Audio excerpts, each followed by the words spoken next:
সাত পুরসভায় ভোট, মুখে ঘুরে দাঁড়ানোর কথা বললেও রবিবার ভোটের দিন সকাল থেকে দেখা মেলেনি বিরোধীদের। বেলা হতেই শুরু হয় তর্জন গর্জন। শাসক দলের বিরুদ্ধে সন্ত্রাসের অভিযোগ তোলে বিরোধীরা।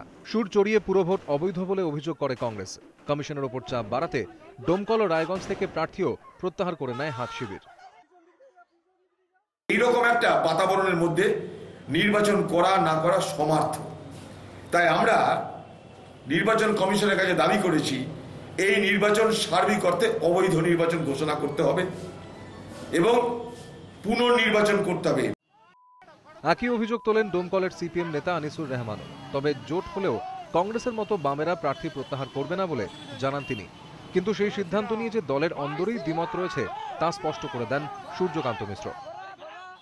অবাধ, সুষ্ঠু, নিরপেক্ষ নির্বাচন হওয়া বা তা সংগঠিত করা নির্বাচন কমিশন, পুলিশ প্রশাসন তার উপরে নির্ভর করে অসম্ভব হয়ে দাঁড়িয়েছে। সন্ত্রাসের অভিযোগ তোলে বিজেপিও। আপিল করেছি, আমি আমার সমস্ত তথ্য দিয়ে পাঠিয়েছি, ইলেকশন কমিশন কিছু করছে না। তো কি করা যাবে? সমস্ত কুক্ষিত করে জেতার চেষ্টা হচ্ছে, তার মাধ্যমে লড়াই করছি আমরা যতটা সম্ভব হয়। শুধুমাত্র অভিযোগ তুলেই থেমে থাকেনি বাম ও কংগ্রেস।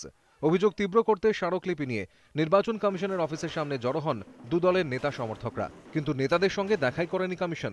এরপর পুলিশের ব্যারিকেড ভাঙার চেষ্টা হয়। শেষ পর্যন্ত শেক্সপিয়ার সরণি থানায় নির্বাচন কমিশনারের বিরুদ্ধে অভিযোগ দায়ের করা হয়।